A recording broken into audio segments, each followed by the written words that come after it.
Hello students, मैं हूं शान मोहम्मद और स्वागत करता हूं आपका अपने यूट्यूब चैनल मैथ्स बाय शान मोहम्मद। तो आज का अपना टॉपिक है बेटा यहाँ पर कि आज अपन रिलेशन पढ़ने वाले हैं। रिलेशन आपके एग्जाम के अंदर एक क्वेश्चन आईआईटी जेईई के अंदर जरूर मिलता है आपको। साथ ही साथ इस बड़ा इंपॉर्टेंट सा टॉपिक है, ये आपको बोर्ड के लिए भी काफी ज्यादा इंपॉर्टेंट है। तो रिलेशन के अंदर जो पहला टॉपिक आता है बेटा आपका, वो क्या होता है? आपका रिलेशन के अंदर पहला टॉपिक वो होता है आपका ऑर्डर पेयर। Order pair. अब देखो ऑर्डर पेयर में क्या होता है बेटा, अब ऑर्डर पेयर में क्या होता है बेटा आपके कि अगर ऑर्डर पेयर की जो डेफिनेशन होती है वो क्या बोलती है, तो डेफिनेशन बेटा आपकी ये बोलती है कि it is arrangement of two numbers in specific order. तो क्या बोला मैंने कि ऑर्डर पेयर क्या होता है बेटा आपका कि एक दो नंबर का अरेंजमेंट होता है स्पेसिफिक ऑर्डर में। इसको अपन किस तरह से रिप्रेजेंट करते हैं बेटा? It is represented by A comma B और एक्स कोमा वाई। आपकी जो इच्छा हो आप प्यार से बोल सकते हो, ए कोमा बी बोलो या एक्स कोमा वाई बोलो। तो देखो यहाँ पर ए कोमा बी या एक्स कोमा वाई आपका क्या रिप्रेजेंट करता है? तो ए कोमा बी और एक्स कोमा वाई आपको रिप्रेजेंट करता है कि 2D के अंदर आपके जो किसी भी पॉइंट के कोऑर्डिनेट होते हैं उसको आपको ए कोमा बी और एक्स कोमा वाई रिप्रेजेंट करता है। फॉर एग्जाम्पल मैं लिखता हूं कि 2,3। तो ये क्या बेटा आपका एक ऑर्डर पेयर है। क्या बेटा ये एक ऑर्डर पेयर है और क्या रिप्रेजेंट करता है? Represent coordinate of any point in 2D। अब देखो यहाँ पर जिस तरह से आपके दो पॉइंट के कोऑर्डिनेट सेम नहीं हो सकते, उसी तरह आपके दो ऑर्डर पेयर आपके इक्वल नहीं हो सकते। अगर आपके दो ऑर्डर पेयर बेटा आपके इक्वल है तो किस तरह से इक्वल होते हैं? देखो यहाँ पर कि अगर अपन को दो ऑर्डर पेयर को बेटा इक्वल करना है तो वो किस तरह से इक्वल होते हैं? देखो यहाँ पर A comma B is equal to X comma Y. तो अगर मैंने बोला है कि ए कोमा बी जो है एक्स कोमा वाई के इक्वल है, तो इसका मतलब है कि फर्स्ट ऑर्डर पेयर का जो फर्स्ट एलिमेंट है वो सेकंड ऑर्डर पेयर के फर्स्ट एलिमेंट के इक्वल होगा और फर्स्ट ऑर्डर पेयर का जो सेकंड एलिमेंट है वो सेकंड ऑर्डर पेयर के सेकंड एलिमेंट के इक्वल होगा। तो देखो यहाँ पर किस तरह से अगर मैं बोलता हूँ यहाँ पर कि 1,2 जो है वो ए कोमा बी के इक्वल है, और मैं अगर आप लोगों से बोलूं कि ए और बी की वैल्यू क्या होगी, तो बड़े प्यार से बेटा आप लोग यहां बोल सकते हो कि सर ए की वैल्यू 1 होगी और बी की वैल्यू कितनी होगी बेटा? यहां पर बी की वैल्यू 2 हो जाएगी। तो यहां पर वो क्या कर सकता है बेटा आपसे कि यहां पर अपन से वो अननोन की वैल्यू फाइंड करवा सकता है। किसकी वैल्यू फाइंड करवा सकता है बेटा? यहां पर वो अपन से अननोन की वैल्यू फाइंड करवा सकता है। किस तरह से? एक क्वेश्चन वो लेते हैं बेटा यहां पर कि मैं बोलूं यहां पर 3,4 जो है वो इक्वल है 2x minus 1 coma 3x plus 2। 3y plus 2 कर लो। क्या कर लो बेटा? यहां पर 3y प्लस 2 कर लू मैं यहां पर, या फिर 3y माइनस 2 कर लेता हूं यहां पर। और मैं आप लोगों से अब बोलूं कि बेटा यहां पर आप लोग जो है x और y की वैल्यू निकालिए। किसकी वैल्यू निकालनी बेटा? अपन को यहां पर x और y की वैल्यू निकालनी है।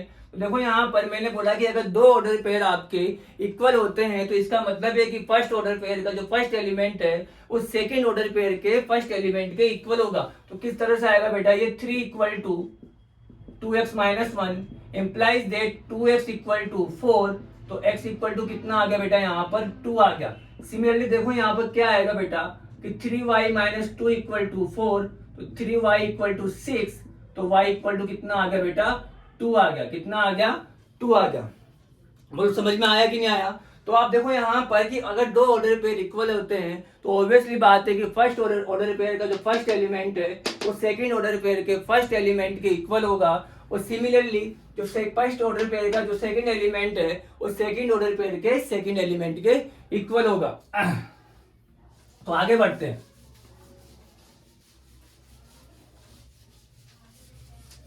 अब रिलेशन के अंदर बेटा जो सेकंड टॉपिक आता है, रिलेशन के अंदर जो सेकंड टॉपिक आता है बेटा वो है अपने पास कि दो सेट का अपन क्रॉस मल्टीप्लाई या कार्टेशियन प्रोडक्ट किस तरह से करते हैं वो देखते हैं यहाँ पर। तो Cartesian product of two sets, अगला टॉपिक क्या बेटा यहाँ पर? Cartesian product of two sets. अब देखो यहां से कार्टेशियन प्रोडक्ट कैसे करते हैं अपन, let A and B are two non empty sets. तो कार्टेशियन प्रोडक्ट किसका पॉसिबल होगा, जो आपके पास जो नॉन एम्प्टी सेट होंगे उनका ही आप लोग क्या कर सकते हो बेटा, यहाँ पर कार्टेशियन प्रोडक्ट कर सकते हो। तो फॉर एग्जांपल, तो देखो यहाँ पर a इक्वल टू, अगर मैं बोला यहाँ पर कि सर a इक्वल टू 1,2,3 है और b इक्वल टू यहाँ पर मैं बोलता हूं अगर कि 4,5 है, तो अगर मैं आप लोगों से बोलूं कि आप लोग जो है a क्रॉस b निकालिए, क्या निकालिए बेटा, यहाँ पर आप यहां से आप a क्रॉस b निकाल लिए। तो जब आप यहां से a क्रॉस b निकालोगे बच्चों, तो देखो कितना आ जाएगा 1,2,3 क्रॉस 4,5। अब देखो यहां पर आप इनको मल्टीप्लाई नहीं करना है, आपको इनको आपस में मल्टीप्लाई नहीं करना है, इनका ऑर्डर पेयर बनाना है। तो यहाँ पर फर्स्ट जो है, फर्स्ट एलिमेंट क्या है इस सेट का 1 है, 1 का 4 और 5 के साथ ऑर्डर पेयर बनेगा, इसलिए आपको पहले ऑर्डर पेयर पढ़ाया जाता है बेटा यहाँ पर। तो a क्रॉस b कितना हो जाएगा, a क्रॉस b आपका हो जाएगा, देखो यहां से 1,4, 1 का बन गया 4 के साथ। अब 1 का किसके साथ बनेगा बेटा, 5 के साथ बनेगा, किसके साथ बनेगा, 5 के साथ। तो 1,5। अब बनाओ आप किसका, 2 का 4 के साथ, किसके साथ बनाओगे बेटा, 2 का 4 के साथ बना लो, 2 का 4 के साथ बना लिया, उसके बाद 2 का 5 के साथ बना लिया। अब देखो यहां पर 3 का 4 के साथ बना लिया और 3 का 5 के साथ बना लिया। अब देखो यहां पर जनरली देखो यहां पर एक रोज भी कितना आ गया आपके पास, ये अपने पास एक रोज भी आ गया। तो अगर मैं बोलूं यहां से कि एन ए क्रॉस बी कितने होगा, यहाँ पर 6 हो जाएगा। कितना हो जाएगा बेटा, देखो यहाँ पर ध्यान से 6 आ रहा है कि नहीं आ रहा, कि एक क्रॉस बी के अंदर कितने एलिमेंट्स होंगे, कितने ऑर्डर पेयर्स होंगे। तो यहाँ पर एक क्रॉस बी के अंदर आपके पास 6 एलिमेंट्स होंगे, 6 ऑर्डर पेयर्स होंगे। और अगर मैं आप लोगों से बोलूं कि बी क्रॉस ए क्या हो जाएगा, तो बी क्रॉस ए मतलब देखो यहाँ पर 4,5 क्रॉस 1, 2 और 3। अब जब आप b क्रॉस a निकालो तो 4 का पेयर बनेगा किसके साथ, 1 के साथ, 4 का पेयर 2 के साथ, 4 का पेयर 3 के साथ। किस तरह से बेटा, 4,1, 4,2 और 4,3, उसके बाद 5,1, 5,2 और 5,3। तो जब आप a क्रॉस, देखो यहां पर अब number of element in the b cross a, तो b क्रॉस a के अंदर कितने एलिमेंट आए, 6 आए। तो क्या मैं ये कह सकता हूं कि a क्रॉस b के अंदर और b क्रॉस a के अंदर सेम एलिमेंट्स होंगे। जब आप इन दोनों सेट को a क्रॉस b को और b क्रॉस a को ऑब्जर्व करोगे तो आप लोग क्या पाओगे कि देखो यहाँ पर कि यहाँ फर्स्ट ऑर्डर पेयर कितना है, 1,4। तो 1,4 देखो इसके अंदर, लेकिन इसका उल्टा है 4,1। तो क्या 1,4 4,1 के आपके इक्वल होता है क्या, तो बिल्कुल नहीं होता। तो आप लोग क्या कह सकते हो, सर इनके जो order number of order pair तो क्या होंगे, इक्वल होंगे, लेकिन इनके number of order pair equal होने के साथ क्या ये दोनों के दोनों a क्रॉस b और b क्रॉस से इक्वल होगा क्या, तो बिल्कुल भी नहीं होगा। तो क्या बोल सकता हूं बड़े प्यार से बेटा मैं यहां पर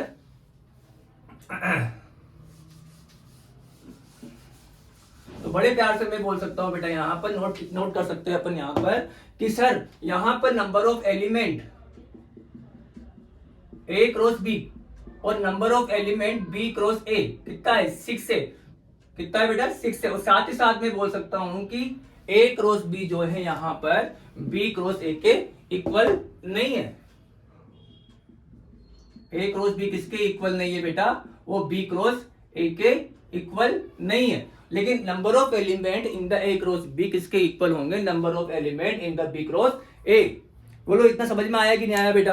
तो अगर मैं आप लोगों से बोलूं कि a क्रॉस b को अपन किस तरह से रिप्रेजेंट करेंगे, तो देखो यहाँ पर a क्रॉस b को अपन जनरली किस तरह से रिप्रेजेंट करते हैं। तो मैंने बताया था कि a और b क्या है, यहाँ पर a and b are non empty sets है। और मैंने मान लिया कि a जो है आपका a में बिलोंग करता है, स्मॉल b जो है b सेट के अंदर बिलोंग करता है। तो a क्रॉस b को मैं जनरली किस तरह से रिप्रेजेंट कर सकता हूं बेटा कि a comma b such that a belongs to a and b belongs to b। इसको अपन जनरली इस तरीके से रिप्रेजेंट करते हैं। किस तरह से रिप्रेजेंट करते हैं बेटा, इस तरह से इसको अपन रिप्रेजेंट करते हैं। तो ये आपके पास क्या था बेटा, ये कार्टेशियन प्रोडक्ट था। क्या था बेटा, कार्टेशियन प्रोडक्ट था। बोलो इतना समझ में आया कि नहीं आया। चलो एक एग्जांपल और ले लेते हैं यहाँ पर बेटा कि अगर मैं ए सेट के अंदर मैं बोल देता हूँ आप लोगों से कि कौन कौन से एलिमेंट है, ए बी और सी है, और बी सेट के अंदर मैं डी और ई को डाल डी ई और एफ को डाल देता हूँ। और अगर मैं आपसे बी क्रॉस ए पूछता हूँ तो मैंने उल्टा पूछ लिया, बी क्रॉस ए मैंने आप लोगों से पूछ लिया है, तो किस तरह से आएगा बेटा ये आ जाएगा आपके पास D comma A, D comma B और डी कोमा सी। सिमिलरली कितना हो जाएगा ये E comma B, E comma A और ई कोमा सी। और ये कितना हो जाएगा F comma A, F comma B और एफ कोमा सी। तो ये जनरली अपन ने बात करी किसके बारे में, कार्टेशियन प्रोडक्ट के बारे में बात करी है और अपन ने ऑर्डर पेयर के बारे में बात करी है। तो अब आते हैं बेटा अपन अपने मेन टॉपिक की तरफ, और वो क्या है बेटा आपके पास वो रिलेशन के बारे में अपन पढ़ेंगे। रिलेशन के दो पार्ट होते हैं बेटा, एक तो अपन पढ़ते हैं 11th क्लास के अंदर और एक पार्ट पढ़ते हैं अपन 12th क्लास के अंदर। लेकिन कई बुक में क्या होता है जो 12th वाला पार्ट है वो 11 में पढ़ा दिया जाता है। तो देखो यहाँ पर रिलेशन के बारे में अपन पढ़ना स्टार्ट करते हैं, और जब आप एग्जाम के अंदर देखोगे आपके कॉम्पिटिटिव एग्जाम के अंदर, तो आपको रिलेशन से रिलेटेड आपको एक क्वेश्चन जरूर एग्जाम के अंदर देखने को मिलता है। तो देखो यहाँ स्टार्ट करते हैं रिलेशन।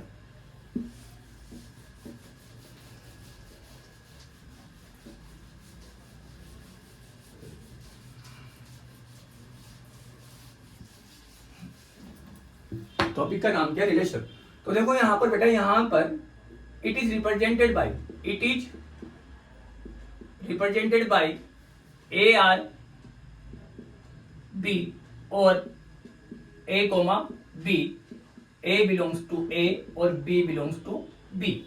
तो यहां पर देखो किन्हीं भी दो सेट के अंदर आपके पास रिलेशन का जो रिलेशन लगता है, तो अगर अपन जनरली किस तरह से, अगर ए बी से रिलेटेड है, तो बेटा उसको अपन किस तरह से रिप्रेजेंट करते हैं, ए आर बी और ए कोमा बी से उसको अपन रिप्रेजेंट करते हैं। तो देखो यहाँ पर अगर मैं बोलूँ आप लोगों से रिलेशन क्या होता है क्या नहीं होता है, तो देखो यहाँ पर तो मैंने मान लिया कि एक सेट आपके पास ए, मान लिया मैंने कि कोई सेट आपके पास इस तरह से है कि 1, 2, 3, 4, और बी सेट मैंने आपका इस तरह से मान लिया है कि 5, 6, 7, ये मैंने आपका मान लिया। और मैंने आपको रिलेशन दे दिया है R1 इज इक्वल टू, मैंने को रिलेशन दिया आपका कि A, B such that B is equal to A+1 and A belongs to आपका मैंने बोल दिया कि A सेट के अंदर आ रहा है, B belongs to set B के अंदर आ रहा है। तो मैं अगर आप लोगों को देखो कौन सी फॉर्म में लिखा मैंने इसको, ये मैंने आपको किसकी फॉर्म में लिख दिया है, मैंने इसको लिखा है सेट बिल्डर फॉर्म में। कौन सी फॉर्म में लिखा है बेटा, मैंने इसको सेट बिल्डर फॉर्म में मैंने इसको लिख दिया है। तो देखो यहाँ पर B is equal to A+1 है, तो कितना आ जाएगा बेटा, ये R1 इज इक्वल टू, देखो यहाँ पर जब मैं A की वैल्यू 1 पुट करता हूँ तो B की वैल्यू कितनी मिलती है, जब मैंने A की वैल्यू 1 पुट करी तो B की वैल्यू मेरे को 2 मिल गई है। लेकिन 2 B सेट के अंदर नहीं आ रहा है, तो स्टार्ट करेंगे अपन कहाँ से, 2 + 1 कितना हो जाएगा 3 भी B सेट के अंदर नहीं आता है, तो इसके अंदर केवल एक सिंगल एलिमेंट आएगा, वो आएगा 4,5। क्या आएगा बेटा, 4,5। अगर मैं देखूँ R2 के बारे में बात करूँ, R2 मैंने कोरिलेशन दे दिया आपको बेटा यहाँ पर A, B such that B is equal to 2A। B is equal to मैंने क्या बोल दिया, 2A बोल दिया है। और मैंने आप लोगों से बोला है, चलो B is equal to 2A+1 कर लेते हैं। 2A+1 मैंने यहाँ पर करा है, और मैंने बोला है कि A belongs to capital A और B belongs to capital B। तो आपको देखो यहाँ पर एक इसको ऑर्डर पेयर की फॉर्म में लेके आना है। कौन सी फॉर्म में लेके आना है बेटा, इसको आपको ऑर्डर पेयर की फॉर्म में लेके आना है। ये सेट बिल्डर फॉर्म आपको दे रखी है, और आपको इसको कौन सी फॉर्म में लेके आना है, ऑर्डर पेयर फॉर्म भी बोल सकते हैं उसको अपन। देखो किस तरह से, तो अगर आपने A की वैल्यू 1 पुट करी तो आपको क्या मिलेगा, B की वैल्यू 3 मिलेगी। 3 किसके अंदर, देखो जब आपने A इक्वल टू 1 पुट किया तो B इक्वल टू कितना आया, 3 किसके अंदर बिलोंग नहीं करता है, B के अंदर बिलोंग नहीं करता है। जब आपने यहाँ पर A की वैल्यू 2 पुट करी, जैसे आपने A की वैल्यू बेटा यहाँ पर 2 पुट करी तो B की वैल्यू कितनी मिलेगी आपको 5, और 5 बिलोंग्स टू B आ जाता है। और जैसे आपने यहाँ देखो A की वैल्यू, अब A की वैल्यू आपने 3 पुट करी है तो आपको क्या मिलेगा, जैसे आपने A की वैल्यू 3 पुट करी है तो B की वैल्यू कितनी मिल जाएगी, 7 मिल जाएगी। और 7 किसके अंदर बिलोंग करता है बेटा, आपका B सेट के अंदर बिलोंग करता है। तो R2 कितना हो जाएगा, R2 हो जाएगा R2 आपका हो जाएगा बेटा यहाँ पर कि पहला कितना आ जाएगा 2,5 और उसके बाद 3,7। अब देखो आपने जैसे यहाँ 4 पुट करोगे, 4 जा 2 कितना हो जाएगा 8, 8 + 1 9 आ जाएगा, और 9 किसके अंदर बिलोंग नहीं करता है, वो सेट बी के अंदर बिलोंग नहीं करता है। चलो एक सेट और लेते हैं अपन यहाँ पर R3 सेट मैंने कुछ इस तरह से लिया है कि A, B such that A is greater than B। देखो यहाँ पर A स्मॉल ए से आए, स्मॉल ए जो है कैपिटल ए से आएगा, और स्मॉल बी जो है कहां से आएगा, कैपिटल बी से आ जाएगा। तो क्या सेट ए के अंदर कोई ऐसा एलिमेंट है जो सेट बी में आता हो? तो सॉरी, क्या सेट ए के अंदर कोई एक ऐसा एलिमेंट है जो सेट बी के एलिमेंट से बड़ा हो? तो मैं बोलूंगा सर नहीं, यहाँ पर तो कोई एक ऐसा एलिमेंट नहीं है जो सेट बी के किसी एलिमेंट से बड़ा हो। तो R3 कितना आ जाएगा बेटा आपका? R3 आ जाएगा 5। सिमिलरली मैंने R4 बोल दिया मैंने यहाँ पर, तो R4 मैंने बोल दिया है कि A, B सच दैट कि, तो इसको बोलेंगे अपन बेटा एम्प्टी रिलेशन। क्या बोलेंगे?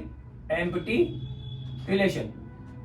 अब देखो यहाँ पर मैंने बोल दिया है कि A जो है B से छोटा है, A लेस देन B है, और ये स्मॉल ए जो है कैपिटल ए में बिलोंग करता है, स्मॉल बी जो है कैपिटल बी में बिलोंग करता है। अब देखो अपने पास यहाँ पर आ चुका है क्या? R4। जब मैं R4 को निकालूंगा बेटा तो R4 कितना आ जाएगा? जब आप लोग ध्यान से देखोगे तो देखो 5 भी 1 से बड़ा होता है, 5 2 से भी बड़ा होता है, 5 3 से भी बड़ा होता है, 5 जो है 4 से भी बड़ा होता है। मतलब इन सारे एलिमेंट का 5 के साथ क्या बन सकता है? पेयर बन सकता है। सिमिलरली यहाँ पर जो ए के सारे एलिमेंट है उनका जो है बी के सारे एलिमेंट के साथ क्या बन सकता है? पेयर बन सकता है। तो क्या आ जाएगा अपने पास? देखो यहाँ पर 1, 5, सिमिलरली 1, 6, 1, 7, उसके बाद 2, 5, 2, 6, 2, 7, 3, 5, 3, 6 और 3, 7, सिमिलरली 4, 5, 4, 6 और 4, 7।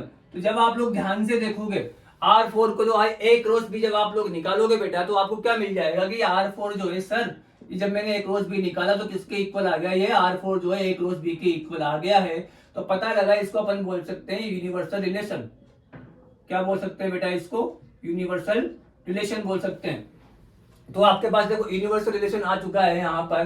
तो देखो यहाँ पर तो आपने एक चीज नोटिस करी बेटा यहाँ पर, कि एक चीज नोटिस करने वाली बात क्या है बेटा यहाँ पर, कि आपके पास जो सारे के सारे रिलेशन है वो किसके सबसेट और इक्वल है? वो सर A क्रॉस B के इक्वल है। तो मैं बड़े प्यार से यहाँ पर बोल सकता हूं कि सर कि क्या होगा यहाँ पर कि टोटल, सबसे पहले बात करते हैं यहाँ पर कि सारे के सारे रिलेशन है वो किसके सबसेट है बेटा? यहाँ पर वो सारे के सारे रिलेशन आपके बेटा A क्रॉस B के सबसेट है। किसके सबसेट है? A क्रॉस B के। तो नोट करके मैं यहाँ बोल सकता हूँ कि सर कि एवरी रिलेशन जो है वो सबसेट और इक्वल होता है किसके? A क्रॉस B के। सर अपन ने यहाँ पर केवल यहाँ पर 2 सेट लिए तो आपने इतने सारे रिलेशन बना दिए, तो सर कितने रिलेशन अपन बना सकते हैं यहाँ पर? तो टोटल नंबर ऑफ रिलेशन तो होंगे ना सर, यहाँ पर होंगे कि नहीं होंगे? तो मैं बोल दूं if set A contain m elements and set B contains n element, then total number of relation. तो बेटा अपने पास जो टोटल नंबर ऑफ रिलेशन आ जाएगा वो कितना आ जाएगा अपने पास? वो आ जाएगा to the power m into n। तो आपने देखा, आपने सेट के अंदर देखा था कि अगर सेट ए के अंदर, किसी सेट के अंदर m एलिमेंट होते हैं तो अपने पास टोटल नंबर ऑफ उसके जो सबसेट आते हैं वो 2 की पावर m आते हैं। तो सिमिलरली यहाँ पर A क्रॉस B के अंदर टोटल नंबर ऑफ जो एलिमेंट्स होंगे वो कितने होंगे? m इंटू n होंगे। तो यहाँ पर टोटल नंबर ऑफ रिलेशन कितने आ जाएंगे बेटा? To the power m into n आ जाएंगे। कितने आ जाएंगे? To the power m into. लेकिन आपने देखा था यहाँ पर सर एक रिलेशन ऐसा था जो क्या था? एम्प्टी था। तो मैं अगर मैं बोलूं यहाँ पर total number of non empty relation, तो total number of non empty relation देखो कितना कैसे आएगा अपने पास? Two the power m into n minus 1। तो अगर मैं two the power total relation में से अगर 1 को माइनस कर देता हूं तो मुझे क्या मिल जाएगा बेटा? यहाँ पर टोटल नंबर ऑफ रिलेशन मिल जाएगा। चलो एक काम करते हैं, एक क्वेश्चन करते हैं अपन यहाँ पर।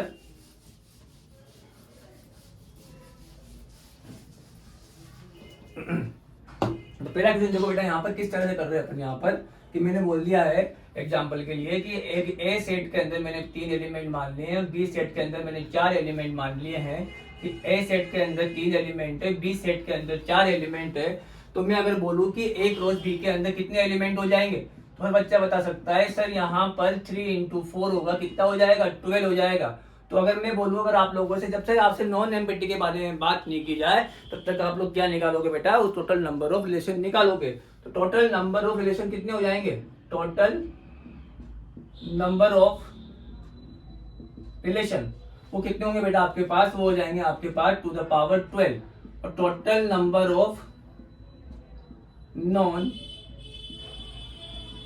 एम्पटी रिलेशन तो कितने हो जाएंगे, टू द पावर 12 माइनस 1। ये आपका आंसर आ चुका है। तो बेटा देखो यहाँ पर अपन ने पढ़ा रिलेशन के बारे में कि sir total number of relation कितने होते हैं, टोटल क्या, और एवरी रिलेशन जो है आपका वो एक रोज बी का क्या होता है बेटा, आपका एक रोज बी का सबसेट होता है। किसका सबसेट होता है बेटा, एक रोज बी का वो सबसेट होता है। उसके बाद अपन पढ़ेंगे बेटा सर कि यहाँ पर टाइप ऑफ रिलेशन क्या होगा, कि कितने टाइप के रिलेशन होंगे, सेट रिलेशन की डोमेन क्या होती है, रिलेशन की रेंज क्या होती है, इनवर्स रिलेशन क्या होता है। जो आपका लास्ट टॉपिक होगा 11th क्लास का वो होगा बेटा इनवर्स रिलेशन। वो क्या होगा बेटा, इनवर्स रिलेशन। उसके बाद जो टॉपिक स्टार्ट होगा वो आपका 12th क्लास के अंदर होता है। टोटल रिलेशन कितने होते हैं, कितने टाइप के होते हैं, वो सब आप अपन इस चैनल पे पढ़ेंगे। तो पहले अपन स्टार्ट करते हैं टाइप ऑफ रिलेशन। उससे पहले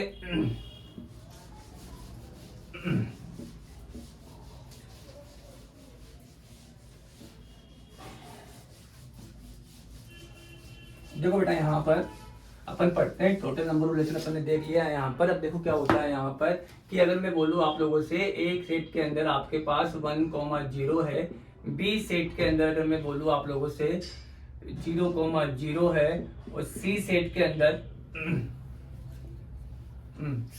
के अंदर यहाँ पर मैं बोलूँ कि -1,0 है, तो अगर मैं आप लोगों से बोलूँ कि बेटा आप लोग यहाँ पर एक रोज बी क्रॉस सी में कितने एलिमेंट होंगे उसके बारे में बताइए।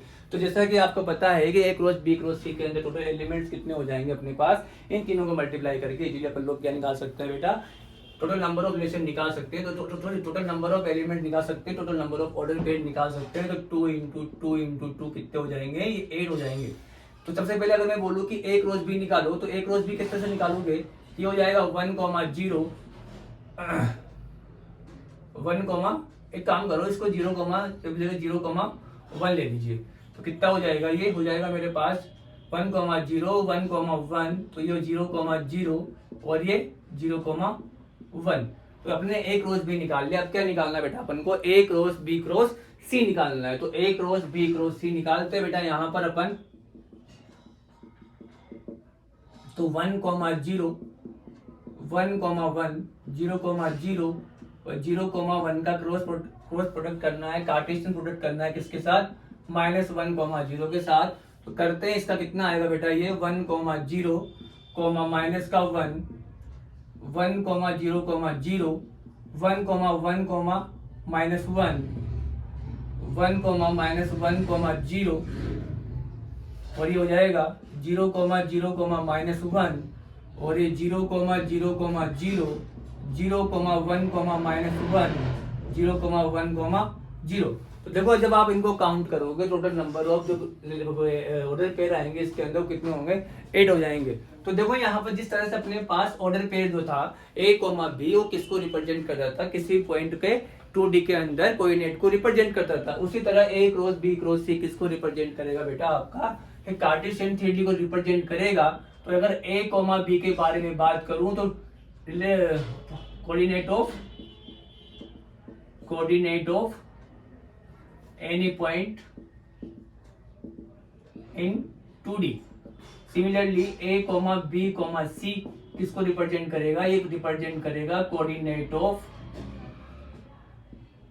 Any point in 3D।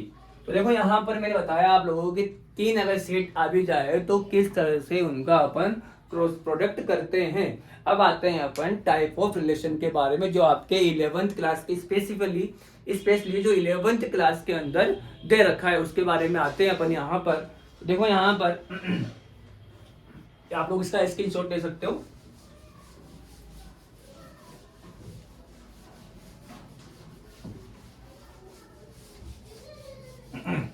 अब देखो नेक्स्ट टॉपिक है बेटा आपका, वो क्या है, टाइप ऑफ रिलेशन। तो टाइप ऑफ रिलेशन में देखो अभी अभी आपके मैंने बताया था, अभी अभी पढ़ के आए बेटा अपन यहाँ पर कि सबसे पहला एम्प्टी रिलेशन। एम्प्टी मतलब खाली, जैसे नाम से पता लग रहा है आप लोगों को खाली। तो जिस रिलेशन के अंदर कोई भी एलिमेंट ना हो तो उसको अपन क्या बोलेंगे, एक एम्प्टी रिलेशन बोलेंगे। क्या बोलेंगे बेटा, अगर मैं बोलूं यहाँ पर ए सेट के अंदर मैंने बोल दिया 1, 2, 3 है, और बी सेट के अंदर मैंने बोल दिया 4, 5 है, और मैंने आपको कोई रिलेशन दे दिया ए, बी सच दैट कि A is greater than B, A belongs to capital A और B belongs to capital B. अब इसमें अगर आप लोगों से पूछा जाए कि सर ये किस टाइप का रिलेशन है, तो आप लोग देखोगे कि ए का कोई भी एलिमेंट बी के किसी एलिमेंट से बड़ा नहीं है। तो आर इक्वल टू मतलब क्या है बेटा, ये 5 है। क्या है बेटा, 5 मतलब इसके अंदर कोई भी ऑर्डर पेयर एग्जिस्ट नहीं करेगा, कोई भी ऑर्डर पेयर आपका एग्जिस्ट नहीं करेगा। उसके बाद देखो एम्प्टी हो चुका है, उसके बाद देखो यूनिवर्सल रिलेशन। यूनिवर्सल रिलेशन, अब देखो यहाँ पर यूनिवर्सल रिलेशन में क्या होता है क्या नहीं होता है, अभी अभी बता के आया था कि अगर आपका रिलेशन के अंदर जो ऑर्डर पेयर है वो सारे के सारे किसके इक्वल हो जाए, ए क्रॉस बी के इक्वल आ जाए, तो उसको अपन क्या बोलेंगे बेटा, यहाँ पर उसको अपन बोलेंगे यूनिवर्सल रिलेशन बोलेंगे। अगर मैं इसके लिए निकालू कि यूनिवर्सल रिलेशन क्या होगा, तो मैं बोल सकता हूं कि R is equal to A comma B such that B is greater than A belongs to capital A, B belongs to capital B। देखो यहाँ पर जैसे आप ऐसा करोगे तो आप लोग देखोगे कि यहाँ पर एक कौन सा रिलेशन बन चुका है बेटा, ये बन चुका है आपका यूनिवर्सल रिलेशन। और एक होता है बड़ा सेल्फिश किस्म का रिलेशन होता है जिसको अपन बोलते हैं बेटा आइडेंटिटी रिलेशन। क्या बोलते हैं उसको अपन, आइडेंटिटी रिलेशन। अब देखो आइडेंटिटी मतलब खुद से ही मतलब रखता है, बड़ा सेल्फिश किस्म का रिलेशन है, इसको किसी और दुनियादारी से कोई मतलब नहीं है, केवल खुद से ही मतलब रखेगा। किस तरह से कि केवल आर को रिलेशन है जो सेट ए से केवल सेट ए में रखता है, इसको बोलते हैं अपन relation on set A, relation on set A. तो देखो यहाँ पर किस तरह से रिप्रेजेंट करेंगे, R is equal to A comma A belongs to capital A.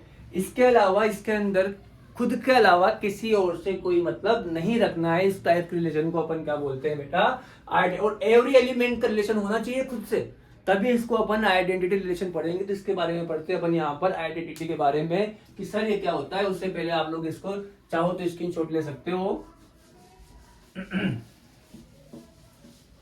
For example अगर मैं बात करूं यहाँ पर कि a इज इक्वल टू मैंने दे दिया है यहाँ पर 1, 2, 3, और आइडेंटिटी रिलेशन अगर आप लोगों को निकालना है तो r इक्वल टू क्या हो जाएगा, ये 1, 1, 2, 2 और 3, केवल खुद का रिलेशन है, खुद से रखना है बेटा, और किसी और से कोई मतलब नहीं है। और ईच एलिमेंट का होना चाहिए, ईच एलिमेंट का खुद से रिलेशन होना चाहिए तभी। तो ये तो कौन सा वाला हो गया, आइडेंटिटी रिलेशन हो गया। अगर मैं R2 को इस तरह से लिखता हूं 1, 1, 2, 2, तो क्या ये आपका आइडेंटिटी रिलेशन होगा क्या, तो बिल्कुल नहीं होगा, क्योंकि यहाँ पर 3 का कोई रिलेशन नहीं है खुद से। तो ये क्या हो जाएगा बेटा आपका, ये आइडेंटिटी रिलेशन नहीं होगा। कौन सा रिलेशन नहीं होगा बेटा, ये आइडेंटिटी रिलेशन नहीं होगा। अभी अपने पास 2 टॉपिक बचे हुए हैं, एक डोमेन और रेंज, और साथ ही साथ आपका बचा हुआ टॉपिक कौन सा वाला बेटा, यहाँ पर डोमेन रेंज के साथ साथ आपका बचा हुआ है यहाँ पर टॉपिक इनवर्स रिलेशन। कौन सा बेटा, इनवर्स रिलेशन। तो बात करते हैं डोमेन के बारे में। किसके बारे में बात कर रहे हैं बेटा अपन, किसके डोमेन के बारे में बात कर रहे हैं, डोमेन ऑफ रिलेशन। डोमेन के बारे में देखो बात करें यहाँ पर, डोमेन क्या होती है, डोमेन ऑफ रिलेशन। देखो डोमेन क्या होती है किसी रिलेशन की, तो अपने पास जो ऑर्डर रिलेशन के अंदर जो ऑर्डर पेयर होता है उसके फर्स्ट एलिमेंट को अपन क्या बोलते हैं बेटा, यहाँ पे डोमेन बोलते हैं। क्या बोलते हैं, डोमेन। तो देखो यहाँ पर first element of set of first element of order pair is known as domain. तो सेट किसी भी रिलेशन के अंदर जो ऑर्डर पेयर का जो फर्स्ट एलिमेंट होता है बेटा, उसको अपन क्या बोलते हैं, डोमेन बोलते हैं। फॉर एग्जांपल मैंने आपको रिलेशन दे दिया यहाँ पर 1,1, 1,3, 2,4 और 2,5, 3,1।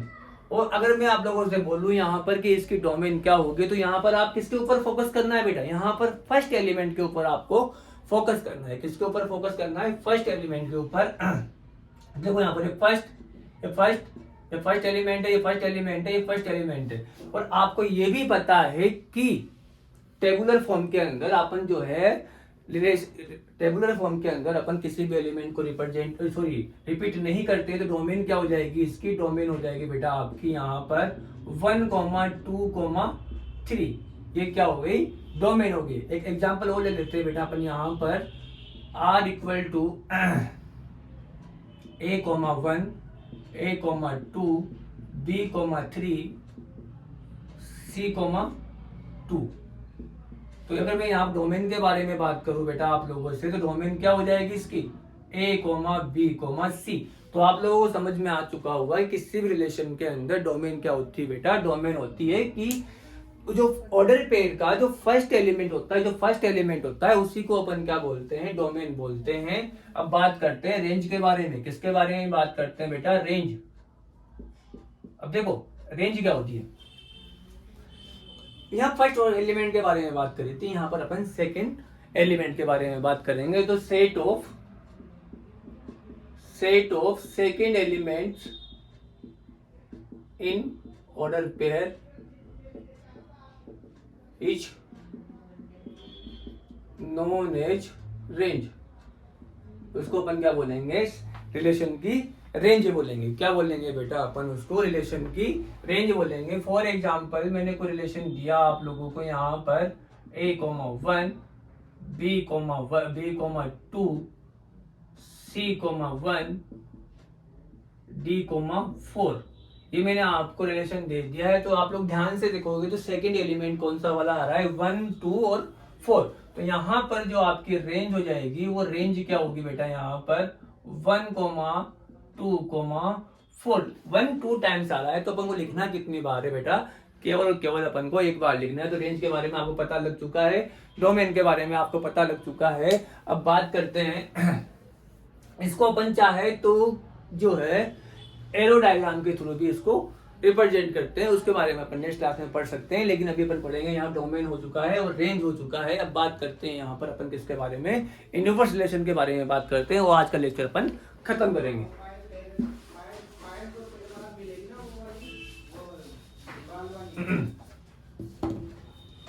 इनवर्स रिलेशन,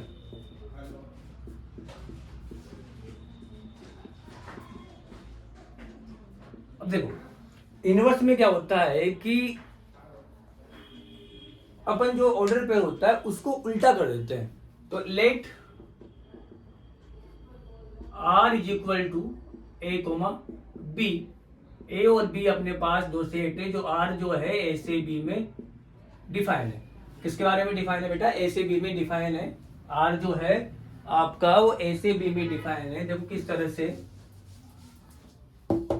r कोई रिलेशन है a से b में डिफाइन है। a तो क्या हो जाएगा इसका डोमेन, इसको तो अपन क्या बोलेंगे, डोमेन। इसको अपन कोडोमेन बोलते हैं। क्या बोलते हैं बेटा, कोडोमेन बोलते हैं।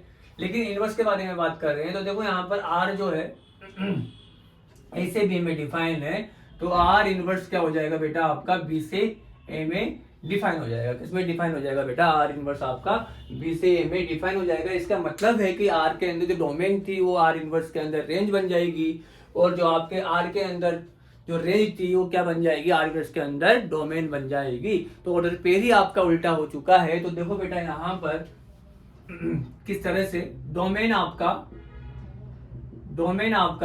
रेंज में कन्वर्ट हो जाती है, और रेंज जो है वो डोमेन में कन्वर्ट हो जाती है। तो किस तरह से देखो यहाँ पर